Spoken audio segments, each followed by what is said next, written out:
Ladies, today you are going to learn your body measurements and the adjacent garment measurements you need to know to figure out if a top is going to fit you. Hi, my name is Taylor. I have a degree in apparel design and I've been shopping secondhand online for as long as I can remember. Here's how to figure out if a top is going to fit you. There are 4 main measurements that you need to know. The first and most important is your bust, and I'm going to do my best to demonstrate here. Your full bust is taken at the largest or widest part of your bust, otherwise known as the apex.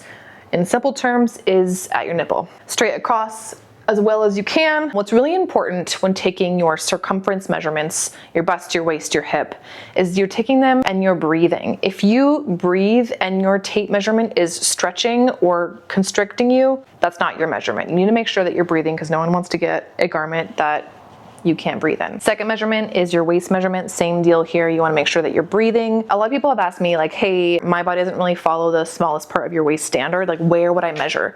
And from a technical garment and like physical point of view, it's your mid torso and it's specifically between your rib and your like hip pelvis bone.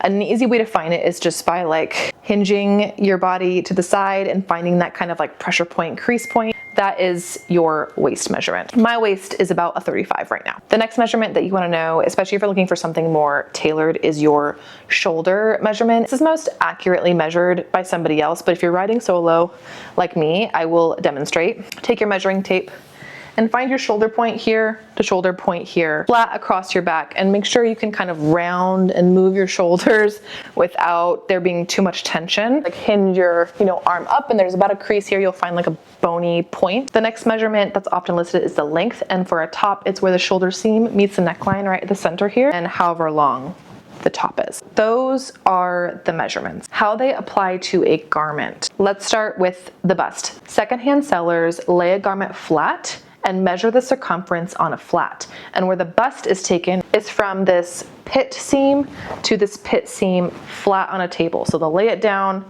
measure pit to pit, and then they'll double it. It's really important to know depending on where your own bust and body lies. Also really important to take into consideration ease. You don't want to buy a garment that's your exact body measurement. You probably want to add at least an inch, if not more, of ease to your garment so you're comfortable, so you can move around. Last thing that's important to take into consideration is the fabrication. If it's a woven, more structured, you want to make sure that you are really baking in a little bit extra for ease and movement. If it's a knit, you'll have a little bit more leeway. That is my quick and dirty guide to figuring out your top measurements and sizing. If you have any more questions, let me know and I will do my best to answer them. Okay, hope you have a good day.